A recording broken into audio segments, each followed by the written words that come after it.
വന്നാട്ടെ വന്നാട്ടെ, ഞങ്ങൾ ഇവിടെ തന്നെ ഉണ്ടാവും. ഓ ശരി ശരി ശരി. എടി നേരത്തെ നിന്നെ ആരാ വിളിച്ചേ? അതെ, എന്റെ മാമനാ. നിങ്ങൾക്കറിയില്ലേ കുഞ്ഞികൃഷ്ണ മാമൻ?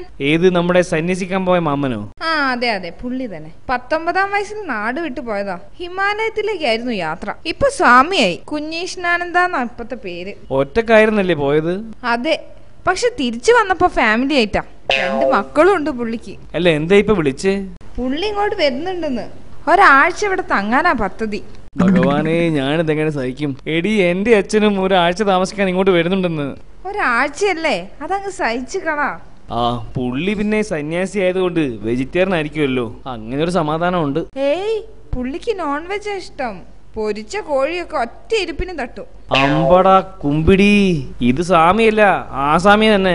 ഓം ശാന്തി, ഓം ശാന്തി. ദേ മാമൻ വന്നു. ആഹാ, നിങ്ങളെ പറ്റി പറഞ്ഞ് നാക്ക് പകത്തേ കിട്ടതേ ഉള്ളൂ. ആണോ? നമ്മൾ ആദ്യമായിട്ട് കാണുകയല്ലേ? എന്റെ അച്ഛനും ഇപ്പൊ വരും. ഏതാണ്ട് മാമന്റെ അതേ പ്രായം കാണും.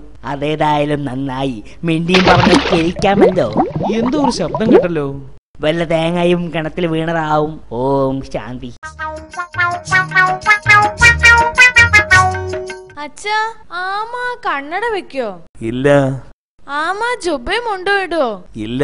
നീ എന്തായി പറയുന്നത്? എന്നാൽ അച്ഛാ, വേഗം ഫയർഫോഴ്സിനെ വിളിക്കേ. മുത്തശ്ശനാണെന്ന് തോന്നുന്നു, കിണറ്റിൽ വീണിട്ടുണ്ട്.